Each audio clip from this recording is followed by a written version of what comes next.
नमस्कार, मैं हूं एसके पाल। आप देख रहे हैं युवा तक भारत। इस समय मैं उपस्थित हूं नाव जनपद के मौरध्वज की नगरी मौरावा में, जहां पर देखा जाए 35 साल के साम्राज्य को ढहा पाना एक बड़ा ही प्रश्न चिन्ह था। लेकिन वो राजघराने के कुंवर ने अर्थात कुंवर विवेक सेठ ने उस किले को ढहा पाने का मंत्र पता नहीं कहां से सीख लिया। बड़ी बात है कि ऐसा लोगों में चर्चा थी, किस तरीके से उन्होंने इस 35 साल के किले को ढाया है।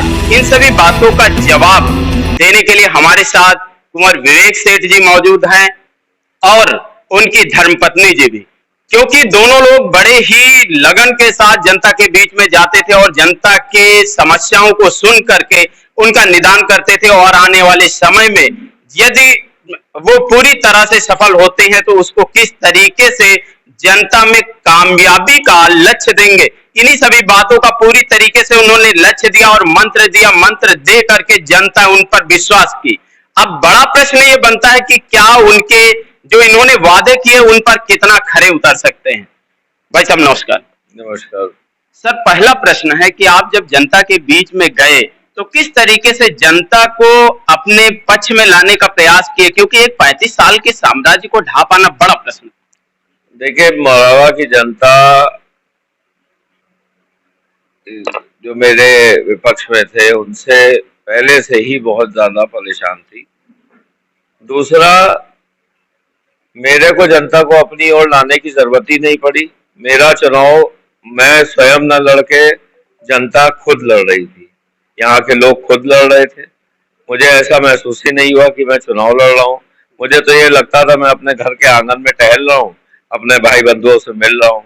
तो इसलिए चुनाव मुझे चुनाव की तरह ना लग के किसी महोत्सव की तरह लग रहा था कि कोई महोत्सव है, मैं उसमें आनंद ले रहा हूँ।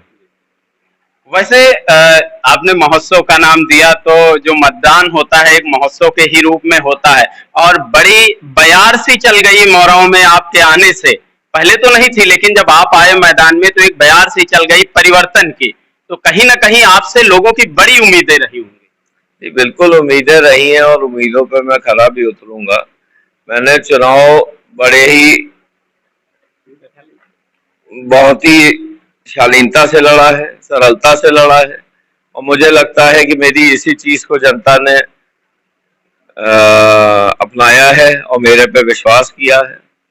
और मैं जनता को पूरी तरह से आश्वस्त करता हूं कि जितने भी वादे और जो भी विकास कार्य मेरे द्वारा जो मैंने वादा किया है, उसके अलावा भी जो मेरे से संभव होगा, मैं वो समस्त विकास कार्य करने का प्रयास करूंगा।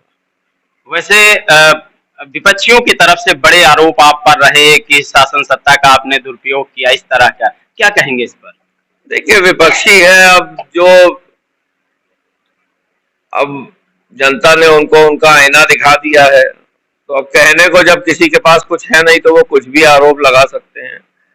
आरोप लगाना तो काम है, आरोप प्रत्यारोप चलता रहता है। परंतु जब उनसे मेरे ख्याल से आपने भी पूछा होगा कि उनके द्वारा क्या क्या विकास कार्य किए गए हैं, तो मेरे ख्याल से रोड, नाली और इसके अतिरिक्त कान्हा गौशाला और प्रधानमंत्री आवास के अलावा ये पांचवा कार्य नहीं गिना पाए होंगे कि इनके द्वारा क्या कार्य नगर पंचायत में किया गया है। तो मैं इतना बता दूं कि कान्हा गौशाला राज्य सरकार की योजना है, उसमें इनका कोई योगदान नहीं है। प्रधानमंत्री आवास केंद्र सरकार की है, उसमें भी इनका कोई योगदान नहीं है। और इन्होंने बल्कि उन योजनाओं में भी अवसर प्राप्त किया और भ्रष्टाचार करने का काम किया है। तो मैं इस बात को मौरावा की जनता को आश्वस्त करता हूं कि इनके द्वारा जितने भ्रष्टाचार किए गए हैं सबको मैं जनता के सामने लाऊंगा और जनता के लिए जो धन आया था, जो इन्होंने अपनी जेब में भरा है, उसको वापस पुनः जनता तक वसूल करवाऊंगा।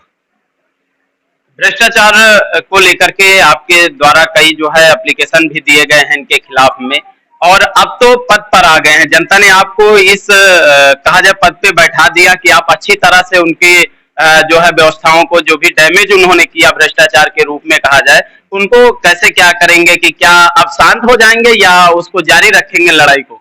मैंने बताया ना, अब जब जो इन्होंने भ्रष्टाचार करके धन अर्जित किया है, अपनी जेब में भरा है, मैं उसे अवश्य वसूल कराऊंगा। अभी तक तो मैं एक कहा धीमी गति में चल रहा था, लेकिन जनता ने मुझे मत दे करके, मुझ पे विश्वास करके उस गति को और तीव्र कर दिया है। तो आने वाले कुछ ही 1, 2, 3 महीने के अंदर आपको उसके परिणाम सामने दिखाई देना चालू हो जाएंगे। लोकायुक्त के यहाँ पे इनकी आय से अधिक संपत्ति की जांच चली रही है, भ्रष्टाचार की जांच चली रही है।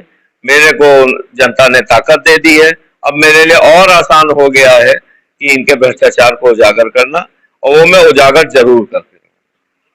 पूर्वा के विधायक अनिल सिंह जी हैं और उन्होंने ये देखा जाए कि जैसा कि सीरियल्स में देखा जाता है कि भगवान श्री कृष्ण अर्जुन के सारथी बन करके उनके नैया पार की, तो क्या ऐसा नहीं लगता है कि यहाँ पर भी ऐसा रोल रहा?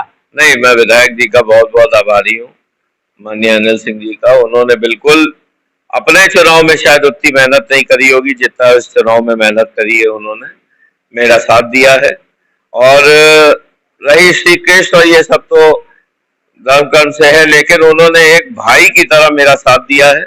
और मैं विश्वास दिलाता हूँ उसी तरीके से जो कल ही मेरी धर्मपत्नी ने भी ये बात बोली थी, राम लक्ष्मण की जोड़ी, तो ये राम लक्ष्मण की जोड़ी सदैव बरकरार रहेगी। बहुत बहुत धन्यवाद। आइए बात करते हैं कुंवर विवेक सेठ जी की धर्मपत्नी जी हैं, और वो भी चुनाव के दौर में काफी जगहों पे मिली और लोगों से जन समर्थन मांगा, और किस तरीके से मांगा ये तो आप बीती वही बता सकती। आइए जानने का प्रयास करते हैं। मैम, आप जनता के बीच में गई, ये आपका ससुराल पक्ष है, तो एक तो बड़ा प्रश्न चिन्ह उठता है कि जैसे कि मान लीजिए कि आप ससुराल में निकलना तो बड़ी दिक्कतों का सामना करना पड़ता है, तो किस तरीके से जनता के बीच में गई और कैसे लोगों को जो है अपनी बात समझाया? पहली बात तो ये कि आप ही ने जवाब दे दिया कि ससुराल है, तो ससुराल घर है। अब घर में दिक्कतें कैसी और घर में जनता कैसी? जो ससुराल है वो मेरा परिवार है। तो पहली बात तो ये कि अपने परिवार में किसी को कोई कष्ट नहीं होता, आज तक नहीं हुआ तो आगे क्या होगा। दूसरी बात ये है कि जब मेरा परिवार है तो मैं अपने परिवार से बातें तो करूंगी, और वोट मांगना एक अलग चीज है। परिवार के पास जाके उनसे बातें करना, आचार विचार एक दूसरे से बातें करना, उनकी क्या परेशानी क्या नहीं परेशानी कोई कर रहा है, तो मैंने वही काम किया जो एक बहू करती है। अब घर में सास ससुर से भी बात होती है, देवरानी जेठानी भी रहती है, नंदे भाभी सब रहती हैं, तो वही काम मैंने किया। अपनों के बीच में जाके उनसे बात करना, उनकी परेशानियां समझना, ये काम पहले भी होते थे।